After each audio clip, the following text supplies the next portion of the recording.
Lulus sekolah, mau lanjut kuliah. Sampai pusing mau cari di mana. Kini saatnya kamu meraih cita-cita. Nih, pilihan yang bikin kamu makin ceria. Mondok Pos Kuliah.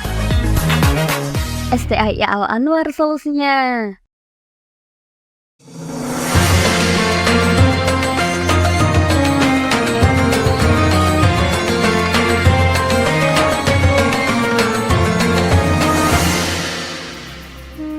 Assalamualaikum warahmatullahi wabarakatuh. Bismillahirrahmanirrahim.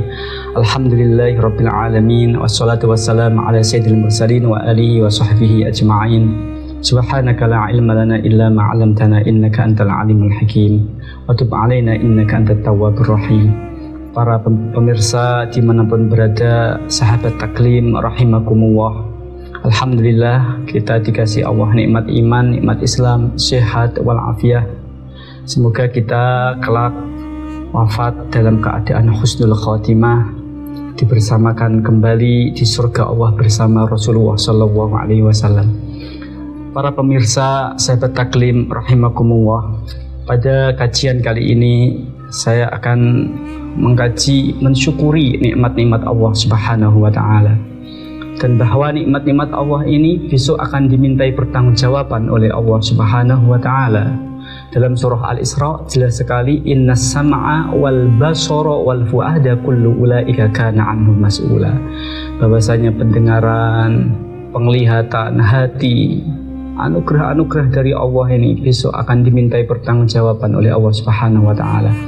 Saya mengambil dari kitabnya beliau Al-Habib Abdullah bin Alawi Al-Haddad. Di sini beliau menjelaskan wal qalbu wal jawarihu min a'zami ni'amillahi ala ibadihi. Hati dan anggota badan jawarih ini merupakan nikmat yang agung, yang sangat agung dari Allah Subhanahu wa taala untuk hambanya. Maka barang siapa yang menggunakan jawarih dan qalbi untuk taat kepada Allah, maka dia tergolong orang-orang yang mensyukuri nikmat Allah. Sebaliknya, barang siapa yang menyia-nyiakan arsala qalbahu wa jawarihahu fi mukhalafatil amri, ia melepaskan hatinya, anggota badannya untuk maksiat kepada Allah, lam yahfadha, tidak menjaganya, faqad kafara ni'mat Allah, maka ia telah mengkufuri nikmat Allah Subhanahu wa taala. Dan besok kita semua ini tidak bisa menolak dari apa yang sudah kita lakukan, tidak bisa mereka daya, tidak bisa menipu. Al-yauma nakhtimu ala afwahihim wa tukallimuna aydihim wa tasyhadu arjuluhum bima kanu yaksibun. Oleh karena itu penting sekali untuk kita mensyukuri nikmat-nikmat Allah ini. Kalau yang jawarih di sini dijelaskan yaitu al-a'dha as-sab'ah, anggota 7, termasuk al-ainu, mata. Ini saya menasihati pada diri saya sendiri dan seluruh pemirsa dimanapun berada, sahabat taklim rahimakumullah, bahwa mata ini ni'matun azimah minallah, nikmat yang agung dari Allah. Wa qad khalaqaha lahu liyandura biha fi ajaibi masnu'atihi fi ardi wa samawatihi. Mata ini Allah ciptakan buat kita ini untuk melihat keajaiban-keajaiban ciptaan Allah, sehingga kita bisa menambahkan ma'rifah, yakin kepada Allah, dan taat dan khidmah kepada Allah. Barang siapa yang menggunakan matanya untuk itu, maka sungguh ia tergolong orang-orang yang ahli syukur. Tapi sebaliknya, ketika melepaskan matanya untuk memandang hal-hal yang diharamkan, hal-hal yang membangkitkan syahwat yang haram, maka dia termasuk orang-orang yang zalim, yang menzalimi, yang mengkufuri nikmat dari Allah Subhanahu wa taala. Di sini dalam surah An-Nur, beliau Al-Habib Abdullah bin Alawi Al-Haddad mengutip surah An-Nur, qul lil mu'minin yaghuddu min absarihim wa yahfadzu furujahum. Katakan wahai Muhammad bagi orang-orang yang mukmin, wa qul lil mu'minat, dan katakan juga bagi orang-orang, bagi wanita mukminah, Qul lil mu'minin yaghuddu min absarihim, agar menjaga pandangannya, menjaga farjinya.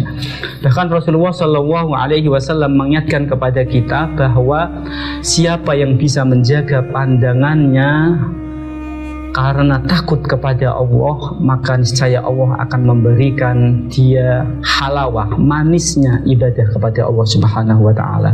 Dalam hadis Rasulullah Shallallahu Alaihi Wasallam, beliau dawuh, an-nadrah sahmun masmumun min sihami iblis. Pandangan yang haram itu merupakan panah yang beracun dari panahnya iblis. Man tarakaha makhafatan minallah, siapa yang meninggalkan pandangan yang haram karena takut kepada Allah, a'tahu ibadatan yajidu halawata fi qalbi, maka Allah akan memberikan kepada hamba tadi manisnya, halawahnya ibadah kepada Allah dalam hatinya. Kemudian yang kedua, al-udhun, telinga. Telinga ini juga harus kita jaga. Telinga ini untuk apa? Untuk mendengarkan dawuh-dawuhnya Rasulullah Sallallahu Alaihi Wasallam, untuk mendengarkan dawuhnya Allah, kalam Rabbihi wa sunnati nabihi wa kalam al-ulama, mendengarkan dawuhnya ulama wal hukama, mendengarkan dawuhnya orang-orang yang salih. Maka barang siapa yang menjaga pendengarannya pada hal-hal yang halal, maka dia tergolong orang-orang yang ahli syukur. Sebaliknya, yang melepaskan pendengarannya untuk hal-hal yang maksiat, maka dia tergolong orang-orang yang mengkufuri nikmat Allah. Kemudian yang berikutnya, al-lisan. Lisan juga min a'zami ni'amillah. Ini termasuk nikmat yang agung dari Allah Subhanahu wa taala. Dan di dalam lisan ini ada manfaat yang besar bagi orang yang menggunakan sesuai dengan kegunaannya. Tapi juga dalam lisan ini ada bahaya yang luar biasa bagi orang yang menggunakan tidak sesuai dengan kegunaannya. Oleh karena itu Rasulullah SAW mengingatkan kepada kita dalam kitab ini. Beliau mengutip dawuhnya Rasulullah SAW, innar rajul la yatakallam bil kalimah min ridwanillah ma yadunnu an tablugha ma balagat yaktubuhu lahu biha ridwanah ila yaumil qiyamah, wa innar rajul la yatakallam bil kalimah min sukhtillah ma yadunnu an tablugha ma balagat yaktubuhu lahu biha finnar sukhtahu ila yaumil qiyamah. Sesungguhnya seorang itu berbicara satu kalimat yang menjadikan ridhonya Allah, ya. Berbicara satu kalimat yang menjadikan ridhonya Allah. Dia tidak mengira bahwasanya kalimatnya tadi itu hingga mencapai derajat yang sangat tinggi, hingga dia dicatat oleh Allah besok di hari kiamat termasuk orang-orang yang diridhoinya. Sebaliknya dia berbicara dengan kalimat, dia mengira kalimatnya itu tidak sampai menyebabkannya dia menjadi ahli nar. Na'udzubillahi min dzalik. Maka penting sekali untuk menjaga lisan kita ini.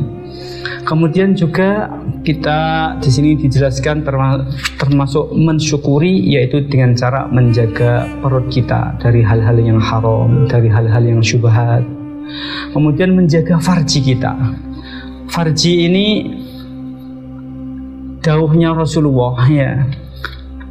Ketika ditanya oleh sahabat Rasul apa yang menyebabkan kebanyakan manusia itu masuk neraka, Rasulullah menjawab al-ajwafan, al-famu wal farju, dua lubang mulut dan lubang farji ini. Dalam hadis lain Rasulullah dawuh, man waqahu wa syarra ma baina lihyahi wa rijlihi dakhalal jannah. Siapa yang Allah menjaga kejelekan dari mulut dan farjinya, maka dia adalah calon penghuni surga Allah Subhanahu wa taala. Dawuh walladzina hum li furujihim hafizun, mereka yang menjaga farjinya, illa ala azwajihim, kecuali pada istrinya, amma malakat aimanum fa innahum ghairu malumin. Itu semua harus kita jaga. Kemudian hati kita juga kita jaga. Semoga kita termasuk orang-orang yang mensyukuri nikmat Allah Subhanahu wa taala, dan besok kita bersamakan bersanding dengan kekasih-kekasih Allah, dengan ahli syakirin, dengan Rasulullah Sallallahu Alaihi Wasallam. Sedikit ini semoga ada manfaatnya bagi saya pribadi dan bagi para pemirsa dimanapun berada dan sahabat taklim yang saya cintai. Maka pada akhir ini mari kita tutup dengan doa akhir majelis bersama-sama. Bismillahirrahmanirrahim. Subhanakallahumma bihamdik Asyhadu an la ilaha illa anta astaghfiruka wa natubu ilaik. Sallallahu alaihi Muhammad wa alihi wasallam. Walhamdulillahirabbil alamin. Assalamualaikum warahmatullahi wabarakatuh.